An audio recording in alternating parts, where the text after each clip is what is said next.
Hey everybody, and welcome back to Coffin Talk Interviews with the Living, a weekly podcast that explores how our views on death affect the way we live our life. I just decided to say it differently. I always say it the same way, and it's become like a jingle. Like, what's a famous jingle? I used to know a lot of jingles. Let's see. Wow, all I can think of right now is Jingle Bell Rock, because tomorrow's Christmas, and I was playing that on guitar for the kids at my daughter's preschool, because I volunteer and play music there. Have I mentioned that? Yeah, it's a new thing. It's been really fun. I play kid songs on a guitar and sing, and I used to play in a professional band, and we once played a gig in New York City, and now I go into a preschool and they give me a better reaction than any audience I ever played in front of, except one time in Portland at this extraordinary opportunity. But the point I'm trying to make is kids are awesome. They're so much fun. They have so much enthusiasm, and they loved Jingle Bell Rock. When I played it for them, it was like just amazing. So it's weird that you can, like, whatever your goal is, you always like picture the top, you know? So if you're an actor, you picture being like Robert De Niro or Al Pacino or whoever the name is now, that's the equivalent. So as a young musician, you know, I wanted to be like the next Kurt Cobain, and then he died. But the point is, I wanted to be like Nirvana, playing like huge arenas. But what's weird is what you picture is the feeling you get. What you picture isn't actually the audience or the circumstances. So that feeling that I always wanted, I now get regularly from a room full of, actually 5 roomfuls, because I play in different sections of preschoolers. And it's crazy. That had nothing to do with today's podcast, but it was an interesting segue into our guest today. His name is Giuliano Grimaudo. I met him because I was on his podcast, which is called the How to Be a Person podcast. And he's just a hell of a cool guy. I had no idea until midway into the interview that he is an ex-Jehovah's Witness. So he asked me, and I completely respect why, to not advertise that. So I'm not saying it on the label for this and all that. But if you're interested in hearing an ex-Jehovah's Witness talk about it, there's a large chunk of this interview dedicated to that. He also talks about how his father almost died, and how he was estranged from him because of the religion. We talk about his experiences driving for 12 years for Lyft and Uber. We talk about tipping. We talk about blue-collar jobs. We talk about philosophy. This is just a great one. This is you're going to love this. If you're a fan of Coffin Talk, this is an A++ episode. And if you're a fan of cool people, Giuliano Grimaudo is an A++ guy. We're friends. He lives here. We're definitely going to hang. And he also talks about a book he wrote, and he talks about other things. So if you're interested, he told me to put his Instagram up, and then you can contact him, and he'll send you a link for the book. The reason he doesn't want to put the link in the episode is the reason I just described. So I'm not advertising in print what it's about, but I have just told you. That's one of the reasons we have these intros.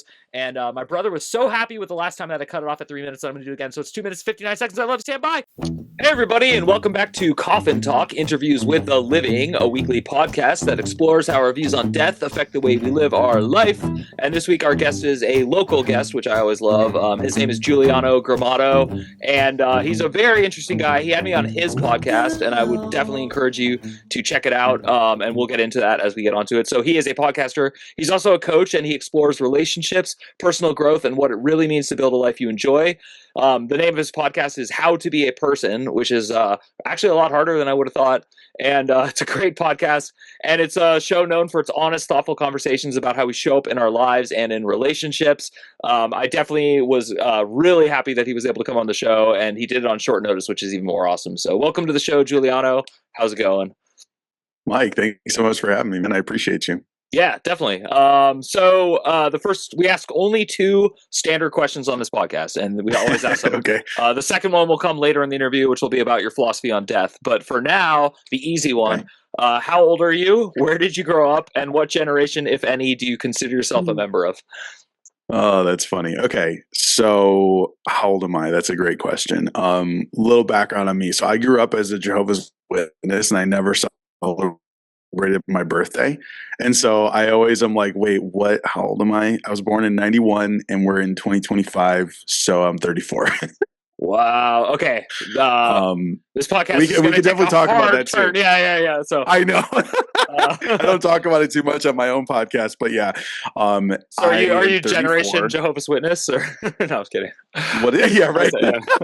So okay, wait, it was in where? Where'd you grow up? Where'd you grow up? I grew up in Chicagoland area. Oh, cool. I say Chicagoland because it wasn't the city. I grew up all over the suburbs of Chicago, though. And then my generation I see myself as a part of, I guess probably millennial. I don't know if I think that's what I fall into. I Yeah. never really have like super identified with any of them, to be honest, but I guess probably millennial is what I'd fall into. And that's actually the main reason we've asked 260 guests the same question. Is I just think it's hilarious that the media bombards us with this generation stuff, and the more I ask everyone's like, well, I guess technically this, but like, hi, as you would say, I'm a person. I'm a human. I don't like need to identify exactly. with a cohort. All right. So, wow, Jehovah's Witness. Okay, I've only interviewed 3 former Jehovah's Witnesses. I will never interview a current one because there's no way they would come on the show. Okay, well, but first of all, that's crazy. You've already interviewed 3. I didn't know that. I mean, well, what's crazy is I went to grad school, and that's the first time I became real friends with a former Jehovah's Witness, and she was writing a memoir about it, and it was interesting enough to make me want to judge it, but I still don't. I try to like actually. However, I will say there are some really good things that do come out of it. I can tell based on all the people I meet. Like I can tell that just like Mormons get a certain, Islam gets, everyone gets this like weird thing, but there's undeniably good quality. So I want to let you know that I'm not an ally of the Jehovah's Witness community, but I'm also not an enemy. I'm just kind of. I totally get it. Yeah. So no, when I talk about my experience in it, because I actually have written a book about it as well. Oh my God, that's I'm gonna buy it. I will buy it for sure. And but one of the things I address in the book is that despite all of the, obviously the book is about a lot of the bad side of it, is understanding that there was a lot of good in it. Like there's some of my best memories in my life are from when I was a Jehovah's Witness, and all of my friends and who were Jehovah's Witnesses, and my family, a lot of my family who still are Jehovah's Witnesses. And so I totally agree with you. I think in everything, no matter what experience we're going through, there is always good in it, and there's always bad in it as well. And so it's up to us to kind of like sort through that, Yeah. I think because we're recording this on Christmas Eve day, and I have 2 daughters, and their mother is raising them Jewish, and it's not to say that I'm not raising them Jewish, but it is to say that I am not raising them Jewish. So like to make that clear, I'm not obstinately against it because I am of Jewish heritage. I just am not a big fan of organized religion and raising kids that way, but I'm also not against it. And the reason I'm bringing this up is my daughter's going through a little bit of a Jehovah's Witness moment where she's jealous of kids celebrating Christmas. So I decided to help her celebrate Christmas this year. So that's my first question for you is how on earth did you deal with holidays? Like that's the only time that I can see it being really hard for kids, at least. Yeah, it's so funny. Again, like I wrote a whole book about this, so I talk about it in there for sure. But it for me, the holidays, it's kind of funny. Like growing up, I never really felt like I was missing out on holiday stuff because I feel like my parents were really proactive about kind of just like getting us gifts at other time of year and getting together with family regularly. And like I remember there's like a picture I have of when I was a kid that I was like at a costume party that like it wasn't Halloween, but it was a costume party. It was like all these other Jehovah's Witness kids there. And so my point is like I never really felt like I was missing out per se on the holidays, but I will say that it definitely did its job, meaning that it made me feel like I was separate from everyone else. Because at school, I never celebrated, right? And so it was always like, oh, we're all going to do this Christmas thing. And I was like, I'm not allowed. I'm going to stand over here. Or it was like, oh, so-and-so brought cupcakes in for their birthday. And I would be like, sorry, I can't have one, and yeah, it's so funny. I wasn't even planning on bringing this up. Yeah, no. Talking about the religion, but it was, it definitely, it had a really big effect on me growing up. Just to mention too, in the notes, since I just found this out live, I will definitely include a link to purchase your book. So I just want to let you know, okay. And I'm seriously going to buy it. I'm a huge reader. I'm a writer. Yeah. Awesome. I love it. I will gobble it up. And I can tell based on your personality that you are a fun person to read a book by. I can just actually tell you that. So, you sold 1 copy. I've gotten a lot of positive feedback on it. So I'm sure you'll enjoy it. So I'm not going to ask too many questions about it because I want to read the book, but I also do want to do justice because I know a large portion of my audience is not going to hop on and buy a book because no one reads, which is fine. So I actually want to kind of jump to the part where you wrestle with the decision to break away and how hard that was for you because I just like that's why I said I'm not an enemy of it, is like, no matter what, being a part of a community is just being a part of community. And I can see Yeah. how awful it is to be a child who wants to break away, but I know you did. So, Yeah. Yeah. and, tell whatever details you think are necessary. Sure. Sure. So, it's a very long story, but long story short, okay. I was like fully in it. I fully believed it. I never really felt like I was like trapped in it. But as an adult, I came to the conclusion for me that like it just didn't make sense anymore. And there were always like questions that I had that I felt like couldn't be answered. And I would always, try to figure it out and try to have an answer. And eventually I'd just be like, I don't know. I don't know. I guess I just have to have faith, right? And I would like put it on this shelf of like, okay, I guess I just have to remember that, whatever.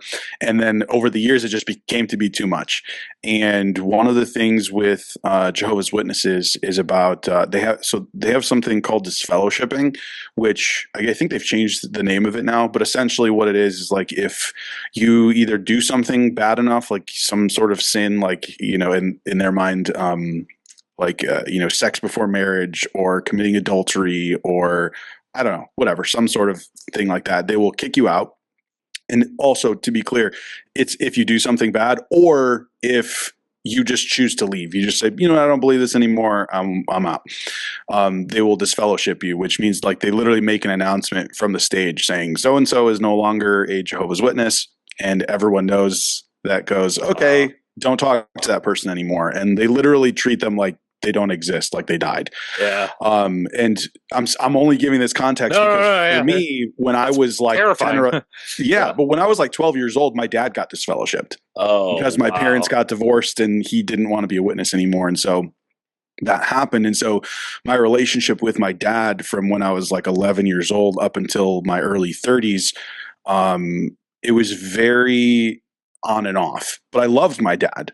Right. I loved him, but it was just like I felt this conflict of like, I love my dad, but also I know I'm not supposed to talk to him. I'm not supposed to have a relationship with him because he's disfellowshipped. And essentially what happened was in my early 30s, I was like, you know what? I don't know how I feel about this anymore, the religion. And I said, I'm going to start talking to my dad again because, I haven't had a relationship with him in a while. So I started talking with him. And I kind of told him all the thoughts I was having and that I wasn't really believing it anymore. And we basically for like a month straight, we were just like talking all the time on like FaceTime and just kind of like catching up on life basically, right? And like sharing brains, just kind of like sharing ideas and talking about stuff. And then I got a phone call that my dad's in construction and they were like, so your dad was in an accident. He was on a job site and he fell and he shattered the entire left side of his skull. We don't know if he's going to make it. And if he does make it, he's not going to be the same person anymore. And that moment was when I was like, I'm done. Like I'm 100% done. This is insane that like I spent, decades of my life not having a relationship with my dad. And then I finally have a relationship with him again, and now he's going to die. And if that was the moment where I was like, I'm 100% done with this, 100% done. And that was like the turning point for me. Yeah. Thankfully, my dad is fine now. Wow. So, I never expected that ending. Oh my God. My dad, no, trust me. Wow. I in that moment, I just completely broke down because I thought he was going to be gone. But he survived. Wow. And he's literally exactly the same person he was. He literally remembers up until the moment of the accident. Like he remembers right before he fell. So he did not lose any of his memory. He didn't lose any of his personality. And if you met him today, you would have no idea that he had been in an accident like that. He's just his normal self. So obviously I'm super grateful for that. Yeah. So, but that was still the moment for me, I love the irony that a religion that's focused on God and what God does and doesn't approve of, it doesn't approve of a man, and then he has a fall, and then medical science, which doesn't care about religion, is like, sorry, game over, and then both are completely wrong. He's good, you're good. Also, side note, Jehovah's Witnesses, if you know this about them or not, they don't accept blood transfusions. My dad, who's no longer a Jehovah's Witness, needed a blood transfusion in that moment because, obviously because he lost so much blood, and he survived because of that reason. So if you want to add to the irony. I mean, that's thick. Yeah. Wow. And I think I mentioned this on your podcast, but I might not have. But I have a son, and we're estranged, and it's entirely not my fault. And I've tried my hardest to be in touch with him. Your story gives me so much hope about the day he reconnects with me, because like I don't know what to expect or how to handle it, but you're giving me hope that he'll take the ball, and then I can just be a good guy and whatever. Yeah. Yeah. And I don't know what your situation is, but I know for me, it was, well, I can say now that I was conflicted because I loved him and I wanted to be with him. I also believe that I was very, I guess for lack of a better word, brainwashed in the religion. And he can tell you that there were times where I was texting him and just telling him how mad I was at him and how he needs to come back to the religion and all of these things, So even in that, like I said, looking back now, I know that I was conflicted inside and wanted a relationship with him. And that was really why I was mad, right? Because I felt like, well, if you just came back, I could have a relationship with you. So it's not like I had any actual animosity towards him, even though that's how it was outwardly displayed toward him, was animosity, And now as an adult, it's like, I eventually came to, came to my senses. And that was what he said too. I applaud him because he had so much like patience, because it literally was like 20 years later. Yeah. And I just remember talking to him and him saying like, I was never going to force you to do one thing or the other. And I just knew like, eventually you're going to come to your senses and, then we'll have a relationship, and that's where it is now. That's awesome. That's literally my plan based on talking to therapists and legal counselors and stuff. I mean, the story is like old hat to my audience, but basically his mother absconded with him to another country, and she cut me off. It was illegal. I tried my hardest to use the State Department to get in contact. It did not work. I lost a ton of money and I lost dignity, and now I miss my son. But the point of me bringing it up is like, you're really inspiring me to keep with this plan, which is, as much as it looks bad now that I like can't be a dad to him the way I'm sure he in his 10-year-old mind wants me to be. I am actually not pressuring him. I'm not talking his family even on this podcast. Yes. But I will stick to the facts. I will never say like, oh, it was okay that they took you. I'm not going to like lie to him. So. Yeah, absolutely. No. And I hope the best for your situation as well. I hope it works out the same way. Not exactly the same. I hope you don't get into an accident. No, that would be, No, but I do actually think everything works out, like not in a God or not God way, but I just like know that I met my new wife because I got divorced, and like, nothing happens without, no, I was going to say without a reason, but that's not true. Things happen and you make up reasons. That's how I look at it. I don't know if do you not believe in, I know you said you're not raising your children in religion. Are you religious at all? Like the best way I could explain my philosophy in like 2 seconds is when my wife took my son, all it did for me was make me more humble and nicer and kinder to other people. So even though she may look bad in the eyes of others or myself at one point, I am now rippling a better effect on culture and society and people. So like that's kind of my spiritual philosophy, is like, yes, there's a God, but no, it's not a person or entity that like does you a favor and at my cost, or, you know what I mean? Like, I don't think there's a lot of hands-on things going on. I think we have free will, you have free will, I have free will, and that's the whole point. So, and that's why, like, when a school shooting happens, to bring up another thing that got me demonetized, you just really don't want to monetize this episode. I guess. Like, I have the same thought. I'm like, because like, how else can you deal with the fact that like children got shot? Like, like especially like when adults do it, which is rarer but still happens. Like, you just like. Nothing on earth makes less sense to anyone than like someone murdering a child. I mean, that's just like preposterously. Yeah, I get it. I get it. And so in order to live my life, I have to somehow be spiritual, but also accept that. I can't not accept that and be spiritual. That's ridiculous. Yeah. I've gotten to a point where I feel like very similarly. And I've gotten to, so, the idea when people talk about that, like we're in a simulation or something like that, I think of it like that's actually really helped me because, for us, like when we go through things, they feel so real and so serious.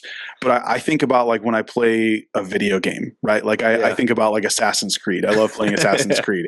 And when those people are dying, right? Like if the characters in the video game had consciousness, they would be like, this is terrible. I'm getting murdered, right? But I'm playing the game and I'm like, it's not real. You know what I mean? And even when you die in the game, you're like, it's not real. Yeah. And so in my head, I'm like, okay, that kind of makes sense to me, because it makes you think like, okay, well then maybe these things that we're going through, of course, for us, they're very real because we're in it. But maybe if it is just a simulation, then it's actually not this like crazy, terrible thing that's happening. And again, ultimately, this is probably just me trying to cope with some of the bad things that happen in the world, right? Yeah. But to me, that kind of makes the most sense, because it goes, okay, I have, like, in my experience, I have seen, even though I don't believe in like the classic, idea of God anymore, I do feel like sometimes when things happen, I'm just like, I have so many things in my life that have happened, like just the chances and like the coincidence feels so like, what are the chances of that, right? Just like, it's impossible, right? It's to the point where you're like, this is not possible. But I also don't believe in God. And so because of that, I'm like, so what's happening here, right? Like it feels like there has to be something more to this, but I also, right? Just like we're a human being, right? You would never kill a child. You would never be okay with that. You would never be like, if you were all powerful, you would never just allow that to happen. You get what I'm saying? And Yeah, so you're I just really like, do. Yeah. So there has to be another explanation here. And to me, that idea of a simulation really makes sense in that way, because it's just like, it's not real, right? This is just for you to be able to have the experience, just like a video game is. When you're playing a video game and you're, like, again, like Assassin's Creed, and you're in this tense situation, your heart's beating and you're like, oh man, I don't know what's going to happen. And you're fighting people and whatever. Like, it feels real, but obviously not fully real because you're not fully immersed. But imagine if you were fully immersed, right? It would feel very real. And so to me, I'm like, okay, that does kind of make sense to me, because it means, okay, there is some sort of order to all of this.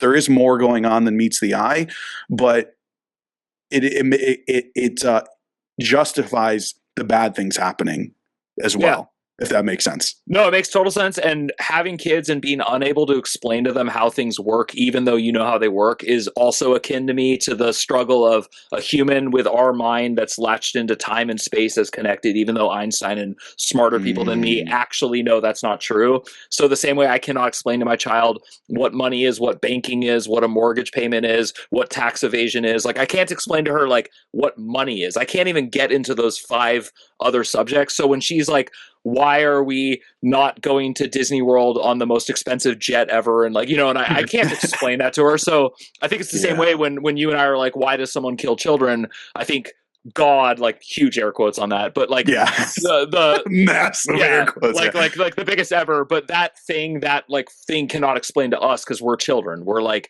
naive, like linear brained mammals on this planet Earth, in this. But I actually totally agree with what you said. And I do think Assassin's Creed, Grand Theft Auto, those are great examples because they really are. Like, it's so fun to break rules. It's so fun. Like, I was a kid.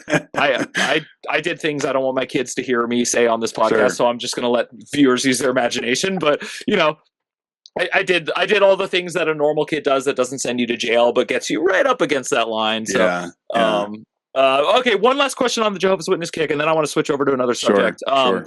But I want you to tell our audience what they think happens when you die, and then I want you to follow that up with what you think happens when you die. Hi, everybody. This is Mike Oppenheim, the host of Coffin Talk, the show you're currently listening to, and I'm interrupting to ask you if you would mind doing me a favor and subscribing to my online publication called You Are Here on Substack. It features weekly essays. I also have fiction, and of course there are links to the podcast and all the bonus episodes. It's completely free, and I would love your support. So please head over to mikeyop.com, that's MIKEYOPP.com, and sign up today. Thank you.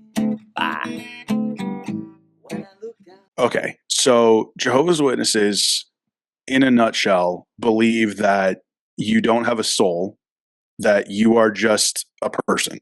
You're just a human being, and almost like they wouldn't use this phrase because it's not necessarily applies in every way, but it's almost like a machine that, like, when you die, it's just like turning off the machine. There's no like little machine spirit that goes and lives on somewhere else. It's just off. And so when you die, according to Jehovah's Witnesses, nothing happens. You just cease to exist. And what they teach is that there's a time in the future, in the near future, and I say near future because they've been saying that for a very long time, in the near future, that's called Armageddon, where God is going to destroy all the wicked people and all of the good people i.e. Jehovah's Witnesses, are going to live forever on earth, and they're not going to get old and they're not going to die, because that was God's original intention for Adam and Eve, and it's only because they sinned that they died, or otherwise they would have lived forever. So God's going to restore the earth to that paradise, and humans will be able to live forever. And if you've died before then and you died faithful, then you get resurrected and to be that person who lives forever. So if you died right now and Armageddon came in 20 years, nothing would have happened. You would have just ceased to exist. And in 20 years, you wake up in paradise. So Okay. that's I would say that's like the compressed version. What I believe now. Sign me up. No. Yeah. Like, sounds pretty good. There's a reason why people believe it. It's like, well, everybody, that's the end of this podcast. Thank you, Giuliano, for coming on the show. No, I'm just kidding. Okay. So what I believe now, I've gotten to the point with everything that at the end of the day, I say, I don't know. But if I had to choose, like I probably would land somewhere on that simulation thing. That I think when I die, I probably would like wake up and be like, oh, wow, okay, that was pretty interesting. Yeah. Time to jump back in. Let's play again. Something like that. That's kind of what I envision. That's actually a really good answer. It's so short, but it's actually probably basically it, because like someone was talking about actually the other night I passed out. I have low blood pressure, so when I get up at night, sometimes I get woozy, and usually I'm good at like grabbing something or just sitting for a second, but I was just lazy, and I'm in my 40s. I'm like adjusting to being old and not being old. It's like a weird dance. So I just kept walking, and then I was like, okay, I'll lie down. This is a bad idea. And the next thing I know, I wake up and I'm face down, like halfway between the bathroom and here, and I could have like died. I mean, easily. But the point is, when that happened, I had no consciousness. If I died, I just would have died. Like there was no like, the same with your dad. Like he doesn't remember this fall and like, oh my God. And like angels were talking to me as I fell. And I was like, seeing my whole life flash. But no, he just like woke up in a hospital. I mean, I'm filling in details. No, but you're right. And the thing about it, so I've heard, and I actually had someone on my podcast who talked about their like, this guy's literally had like 3 near-death experiences, which was crazy. So I heard his story, and I've heard other people's, and some people talk about being out of their body and being able to see themselves, and other people talk about this like life review thing.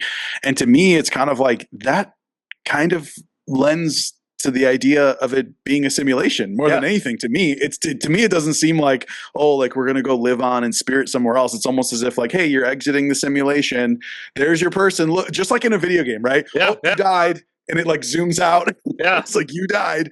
And like, here was the game you played, right? This is what all the scenes, this is everything you went through. It's kind of like, that makes sense to me. So I don't know, but in the end, I don't know, right? This is just a guess from like what I've gathered so far. Well, no, and I think that's cool. And I think that it's silly to go beyond the guessing part, because that's what leads to like holy wars and everything else. Like even just regular wars is like the audacity to be certain is just like a big problem on earth. Yeah. Well, and that's I mean, I think that's part of the reason why like religion is so appealing to people, is because it gives them an answer. And I understand that like you want an answer, but there's certain things that for me, it's like, like I said, I've just gotten to a point where I'm okay not having it, because ultimately it really doesn't matter to me. Like I'm going to be a good person and live my life regardless of what happens afterwards. So like, who really cares what happens afterward, Yeah. It's so fascinating. You phrase that exactly how I would. I mean, we have a lot in common. We already like got this, and we're going to end up getting coffee and being friends because we live in the same city. But and actually, I have a couple notes on that, because I believe you're having children, or you already have children. I can't remember. I do. I have one. Yeah, okay, he's 6 months old. Yeah, so that's why we're not hanging out. But I'll see you. I'll see you in 5 years. No, I'm just kidding. But anyway. Real quick, just because I do want to wrap up the Jehovah's Witness thing, but 2 things occur. Every time you talk about it, the bandwidth gets messed up, and then when you don't talk about it, it doesn't. So I do think they control everything. That's hilarious. And 2, every time I've had an ex-Jehovah's Witness on, I get more downloads than any other podcast. They must just yeah. So I'm just warning you ahead of time that like it attracts. Which does bring up my last question about Jehovah's Witness. Do you ever meet other exes and it's just like awesome to talk to them and like share okay. Oh yeah. It's just like anybody who's been through the same type of trauma as you just immediately connect with them. Like that's exactly how it is. As soon as you find out, we're like, oh, and you're like reminiscing about all these things and the way it was and all that stuff. Like, oh, for sure. Yeah. I bet too, like if if I knew you growing up and you already got dismissed, what did you call it? Disfellowed? Disfellowshipped. Yeah, disfellowshipped. Then I imagine like at some point when I'm curious about leaving, I might like sneak you an email or try to get in touch with you. Like I'm sure I'm not going to out you, but yeah. Yeah, no, I would hope so. And like, for anybody that's listening, I actually wrote the book under a pen name. I didn't even use my actual name because I'm not disfellowshipped technically. And I didn't want anyone to know that it was me who wrote it. Do you care about this? Okay, all right. No, all right. this is fine. I don't mind if anybody listens. I've gone on multiple podcasts before, but I really just and I'm at a point now where I don't really care. But I just keep it up because it's just kind of like it's the I built this whole like brand around this pen name. So yeah, well, that's cool. That's really cool. All right. Do you want to talk a little bit about your podcast, or do you want to talk about being a rideshare driver? Because they're both very interesting. Well, let's talk about both because they're actually tied together. So, okay, cool. I drove and I still drive for Uber and Lyft, and I started driving for them like I think so. Lyft I started with first, and I'm probably coming up on like 12 years. So like I started driving for them when people were still just like, "What's that?" And that's awesome. then I was explaining it to them, and they're like, "Wait, you're just letting strangers get in your car?" That was when I started driving for them. And over those like 12 years, there's sometimes where I've driven full time, other times part time, and there were years that went by like that I didn't drive at all.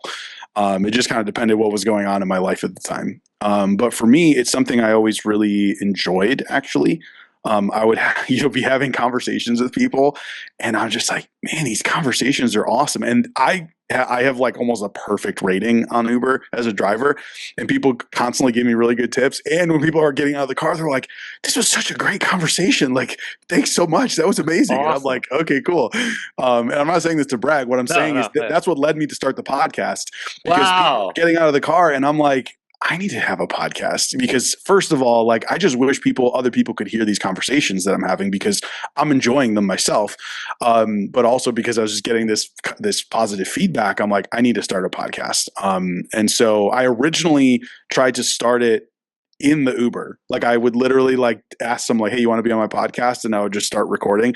But something about the mics I was using with the car, it was messing up and I couldn't get good audio, and I was like, you know what, I'll just do a podcast normally. And so that's kind of where I ended up right now with How to Be a Person. So that's a really good story, and it's so relatable. And the rating thing is so. I actually do want to ask you about that. Sure.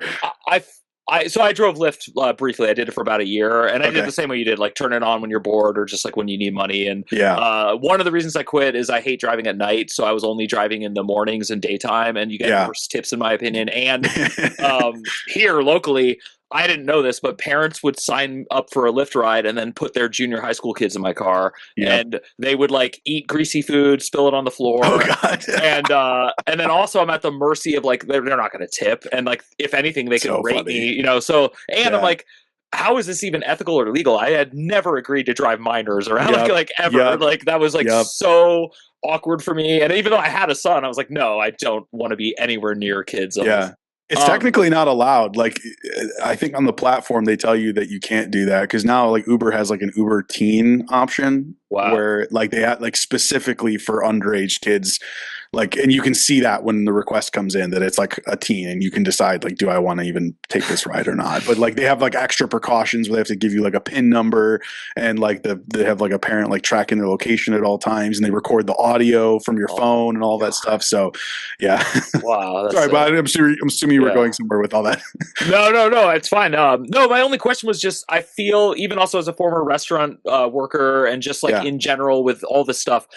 The rating thing seems off to me. It seems like unfair that I can just get in your car, decide I don't like you. Like you could have, this is a totally fake example, but you could have like a political sticker I don't like, and then I can just be like, I'm going to screw. So like, I'm just curious, like, how do you feel about that? I know like Lyft and Uber aren't going to change their policies, but do you, what do you think the burden should be on both you and them as far, because also the same thing for a rider. If my friend gets in and they're loudmouth and they're like saying things they don't like, I can get punished, so I never use mine with friends, but well, so for me, so just so you know, so my rating, like Uber will track your like last 500 trips, and that's what it bases your rating on. I just checked it. It's like 498 5 stars, 1 4-star, and 1 1-star. So like I've just always gotten good ratings. Yeah. So like I've just put that out there. Like I've always gotten good ratings. But I like the system. I think that especially because it's not like forever, right? Like when you're talking about like a Google review, I actually was thinking this that they should implement this with Google reviews, that they should fall off after a certain amount of time, and that it shouldn't just be permanent. And that's really what it is with Uber, right? If you keep doing like if everyone is rating me 4 stars and I just get a terrible rating, I can just provide great service for the next 500 trips and it'll go away. And I like that. I like that it's like a trailing 500 rides that that you get rated on, and I also like the fact that it's like dual accountability. That like they rate me as the driver, but I also rate them. And to me, I think that like I think it's kind of a natural accountability system, not only for like your behavior, but also for your rating. Because you go like, well, I don't want to be unfair to that person because I wouldn't want them to be unfair to me with my ratings as well. So for me, I've always found that it's like as long as I'm like providing good service to people, I've always found that like the ratings always stay pretty high, and I think people are mostly pretty fair with it. And also, what I know is that Uber and Lyft specifically say this when you go look at your ratings, that people who like consistently give bad ratings, they don't even count those in your ratings. Oh wow. Okay. So a lot's changed since I drove in a good way, and that's all awesome. There's two things like nuanced within that I want to ask about. So one, I feel like people of my parents' age, they're like 78, 79. They think 4 stars is really good. They think 5 is like you flew them to the Taj Mahal on the way to like take them to the concert. Like, so I also feel like there's a misunderstanding. Like for example, if I like my podcast, it's really good. I don't know if it's 5 out of 5 stars good for everyone, but I certainly think it's 4 to 5. But a 4-star rating is bad. Like according to Internet Economy, I would be a lousy podcast host. Yeah. And so that's kind of the other issue I have is just with the fact that So what I've noticed on my end, and I'm assuming they do the same thing on the passenger end, is that when they ask you for a rating, they already have it at 5 stars. It's already filled up at 5 stars. And so you have to take stars away if you don't want to give a 5-star. And so I think they're kind of like, like they're kind of suggesting, hey, as long as nothing went wrong, like you should just be giving them 5 stars. And like I said, for me, 498 out of 500 giving 5 is like, I think most people are doing that. Yeah. I mean, I had all 5 stars. I had a great rating too. And I'm only saying that because I think it's not a coincidence. We're both nice, kind people. You literally have said like 3 times the same thing I say, which is like, well, of course I'm going to do the right thing. Like, I don't understand. like I'm ethical. Like, how does that not, that's why like even far-fetched things like the Epstein list, I'm just like, who are these monsters? like where, like what? Like in what earth do people stick up for people who do that kind of crap? It's crazy to me. But I don't want to get into that. I just wanted to mention and actually you reminded me now, like another thing that annoys me because I worked for tips for years and I did great. Setting the automatic tip thing just keeps going up 15, 20. So you just reminded me of like the same, it's called nudging. And I love it. That's those are your I honestly wonder if they do the same, if they do that with tipping or not. Cause I don't remember. So here's what's funny. So as a passenger, I don't tip the drivers. Like whenever I'm a passenger, I don't tip. But to be clear, when I'm a driver, I don't expect tips. Yeah, that's cool. Like I go into it just whenever I accept a trip, I just assume I'm getting what I like said okay to when I got it. I never expect a tip, and I think to me, I have a whole philosophy about like your mindset going into everything is going to affect the results you get. And for me, like I genuinely do not expect tips, and I think because of that, I get more tips than the average driver. I believe you, but I'm going to revoke your millennial card. That is the least millennial, because no, this is my issue. I'm at the older end of millennial, like Gen X, and I worked for tips for years, and I didn't like working for tips. I actually took jobs based on the standard wage. So in Portland, Oregon, they don't pay servers less than minimum wage expecting tips. And so I think it's fair because the restaurant that hired me is just paying me an adequate wage. Then I get tips, and I'm like, oh my God, this is awesome. I'm going to have like a nicer beer after work. That's actually like great. And I totally agree with you. And I wish that message was like stronger in our society. I don't think that's for sure. like a part of our capitalist messaging at this point. And I'm not attacking capitalism per se, but like the way we like, wow, I have never heard anyone articulate it as well as you have. And especially someone who's actually like working and has a child and like lives in this like world, because I'm starting to become like a bitter old man, but I worked for tips for years. I worked in restaurants. I worked in all over the country. Like, it's not like I'm some hard ass who never did like a busboy job. No, it's the opposite. I just think it's ridiculous when I go to like some stupid thing and they're like, can you give me 30% on top of what we already charged you with inflation? Because I turned around and grabbed a cup, you know? Yeah. For me, I have, and I've worked in jobs. So let me tell you, I worked at Starbucks. I've worked at Jimmy John's. I've worked, and at Jimmy John's, I worked in the shop and I also delivered. Obviously I do Uber and Lyft, and for Uber, I deliver Uber Eats, all of those things. So like, I have been in the jobs that you would normally expect tips from. And so, and still like, right. I work and I get tips. Okay. So like for me, I feel like my philosophy on tipping is based on my own experience in the industry. I don't tip my Uber driver. Okay. And I'm not telling people not to, but what I'm saying is I just don't do it. Like when I'm telling you, I don't expect tips, I literally live that. I don't give a tip to my driver. It's just, to me, I don't do it. So when I get it, I'm always like, oh damn, $5, $10, right? Like, sweet. You know what I mean? Like I'm excited about it. And when it comes to me tipping, like in other situations, it really is just dependent. Like I always tip at a restaurant because I know that like the way that it's set up is like you said, most of them are not set up where they're actually making a livable wage. So I have like a set percentage that I'm like, that's the lowest. Like if you give me bad service, you're getting at least this percentage because that just feels fair to me. And then I tip above that for whenever someone is like giving me actually really good service. But then like other places, for me, it's kind of like, if you're just like, if I go to a coffee shop, you know, here in Arizona, that like they'll go out and they'll, you know, stand outside. I will tip them in that scenario because like they're standing outside in order to be able to do something for me, where instead of just being inside in the air conditioned place, just literally doing their job.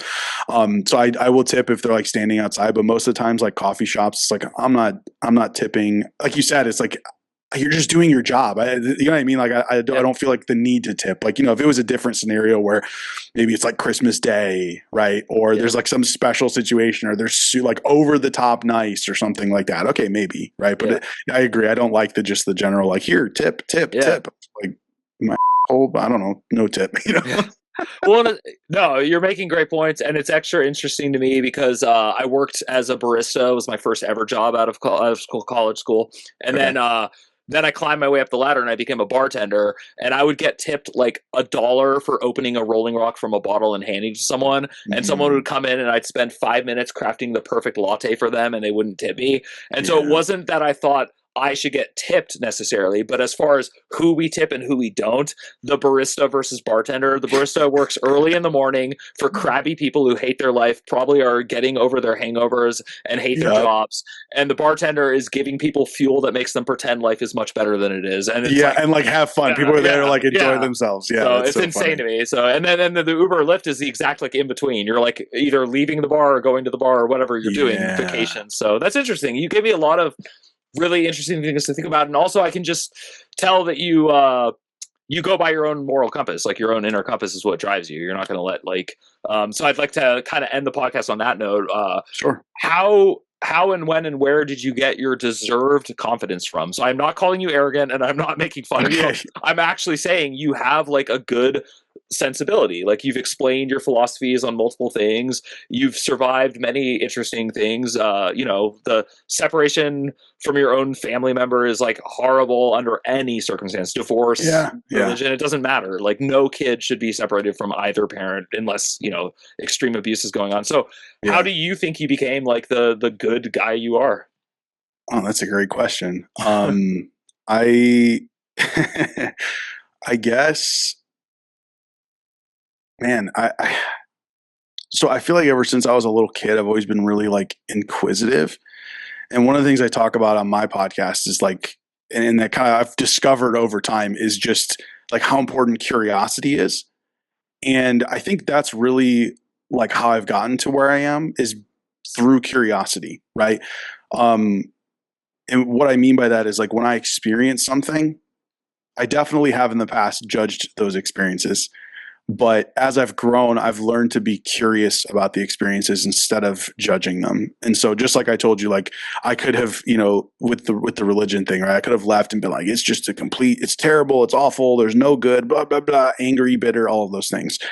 But that truly would have just been to judge it like subjectively. But if I'm really curious and I'm really, open, it's like, well, there were good things, right? There were good things about it. And there were good things that came out of it. And there's, people in there who are still getting good things out of it, like things that are benefiting their life, right? So like for me, just because I had a bad experience doesn't necessarily, I mean, just to be clear, my stance on it is that I don't think that organization should exist.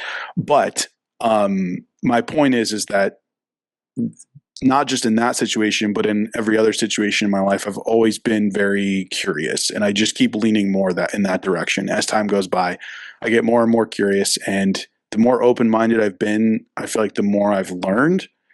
And once you've like seen evidence for what you believe, I feel like it just makes you confident. I don't know what else to say, right? It's like you're saying, it's funny because I've come to this point where I'm like, ultimately, I don't know, right? You know how I told you like that was my answer is I don't know. But I feel so confident that I don't know that like that's how it comes across. Is like, well, I know for a fact, like, when someone's like so confident, like I know for a fact that I don't know, and that's just, I wish I had a better answer for you. I don't know where I got my confidence from. Actually, you did answer it totally. And then the way you, and I can deconstruct it in reverse for you. It's like almost as if growing up among the most confident people on earth, and don't get me wrong, they're tied with every other religion. But the point is, anyone who is dogmatic about religion at this point is dogmatic. They are just like, tunnel vision, myopic. They're ignoring other like evidence to the contrary and just like reasonable mind. But meanwhile, so when you grow up seeing that and then you break free from it, you also see the dangers of all the kids who grew up without any structure and without any sort of like order or like design or even just thinking about that. And so somewhere in between the two is where you got your well-deserved confidence, because you're like, look, they don't know, I don't know. Like, so that's me. And I know for a fact that nobody knows. Well, I think if we all drank that Kool-Aid, Earth would be very different. I'm not saying it would be like peace on Earth day one, but I do think the most problematic members of all of our societies together are the people who completely ignore alternative explanations for things and other possibilities. I just think that. Yeah. And I had a follow-up question, but I actually forgot it in my process of deconstructing you. But I do think it's interesting. Like, there's just something in common. Ex-Mormons and ex-Jehovah's Witness. I'm noticing. These episodes. There's I know a bunch of ex-Mormons. I know a bunch of ex-Mormons, and I've like really close with. There's a couple I know that's ex-Mormon. I'm really close with them, and the way I've always just once I learned, because as a Jehovah's Witness, I didn't know anything about Mormons, and then now that I wasn't, I like obviously I'm talking to them, and it's so funny. Like they believe a lot of the same things. It's very similar in the same type of like, the way they structure things that like kind of make it lean towards, hey, this is kind of a cult. It's very similar in that way. And I always describe it as like Coke and Pepsi. Like they're basically, they're like Coca-Cola. It's like the biggest, Mormons, blah, blah, blah. And JWs are kind of like just like one step behind. They're Pepsi, and it's like very, very similar, just a different brand, That's hilarious. I've never thought about that. This is a quick question I've never thought to ask. I'm a big sports fan, despite as much as I'm like spiritual and other things. I just, for some dumb reason, like sports. Are Jehovah's Witnesses allowed? Like you grew up with Michael Jordan and the Bulls in like Chicagoland. Were you allowed to participate in any of that? Were you allowed to like watch the Bears? Like, are you like, is that part of that religion, or do they even like say no to that? So they don't have any issue with watching sports. I have never been someone who was super into sports, but my cousins were, and they also were raised as Jehovah's Witnesses. And they were super into sports and the Bulls and the Bears and all that stuff. But I remember when I was in school, that was one of the things was like, you wouldn't play in a sport. Okay.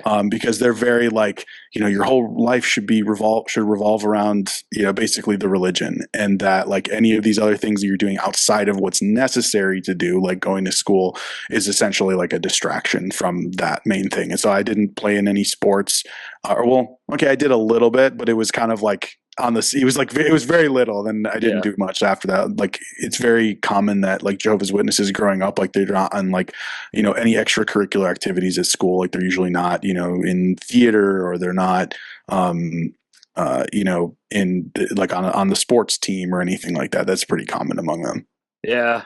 It's weird. I used to take BART in and out of Oakland and San Francisco for like 10 years for a job, and there were always Jehovah's Witnesses at my entering BART station. And the only thing I remember about them was like, if you just smiled a little, I might come over and buy that book. I might come over and read it. But like they just like looked so unhappy. I'm like, did they really? That's so funny. They would look so unhappy, and I would smile at them, and it was. I mean, they were every race, every like both genders, like whatever. Like I mean, it was definitely like an eclectic mix, and I was like, I'm the kind of guy you could sell on this because I like want to be a part of a group, but I don't want to buy a lot of gifts and give presents. Like this sounds awesome. Like, no, I'm just kidding around. But, well, no, that's hilarious. Thank you so much for coming on the podcast. I do end every episode with giving my guests the floor. It's just a chance to give like whatever peaceful or hateful message you want to give to my audience. So I do put you on the spot on purpose, but is there just some like nugget of wisdom you want to offer to people?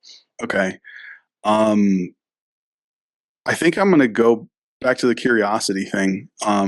I feel it's kind of like after I said it to you and you're like, I think the world would be kind of a better place if it was like that. And I really do believe that that's the case. I think a lot of us go through our lives, myself included in the past, and, judge our experiences as good or bad instead of being open to whatever might come out of them. And when I look at my life and where it is now, there's a lot of things that happened that in the moment I was not happy about.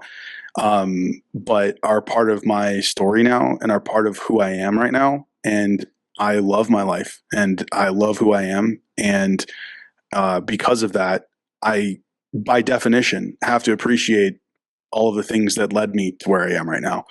And so I would like my biggest message is just to be open and to be curious. And not to jump to judging your life, but to appreciating the experiences you have, because you don't have to be happy about your experiences in order to be able to appreciate them. Right? Appreciation is basically just an acknowledgement, like an objective acknowledgement of something. And so if you can appreciate the experiences you've had and look at them and see, okay, yeah, maybe that part of it wasn't great, but man, this really awesome thing came out of it. Then I think, you can be happy. So yeah, appreciation. That's the big message. That is awesome. Thank you so much. Giuliano, Grimaudo, you have given me so many excellent quotes. I have to pick one to make for an ad for this. So I'm going to have to go through like a million awesome things you said today, including what you just ended with. So thank you very much. You're definitely a wise person of, I guess, 34 years. And I love that you have to that's so funny to me because my daughter is 4 and all she talks about is how old she is and what, because it's just like she's part of like the other. Yeah, well, when you were a kid, of course. When I was a teenager, of course, that was the only thing I was thinking about was how old I was. But now as an adult, I'm like, what year is it? I don't remember. Oh yeah, I know. I'm like in my 40s, and then when I get to 50, I'll be like, okay, now I got to change that one number. But I'm not going to bother with like which stupid year it is at this point. So I totally agree with you. Well, thank you so much. I really appreciate you coming on the podcast. I appreciate you being so open and vulnerable and honest with my audience. I am sure this is going to be a very popular episode based on my audience knowing what they like and what you said, and also to all you Jehovah's Witness people watching, so that you can disfellowship this nice, fine young man. You now know his real name, and you can out him and do your monstrous things. Oh gosh, please don't. Well, thank you, everyone. I got nothing else to say. This has been another episode of Coffin Talk. You have been listening to it. My name is Mike Oppenheim. This is Giuliano Grimaudo, and please check out the notes to find information for not only his podcast but also his Instagram, which he's offering up.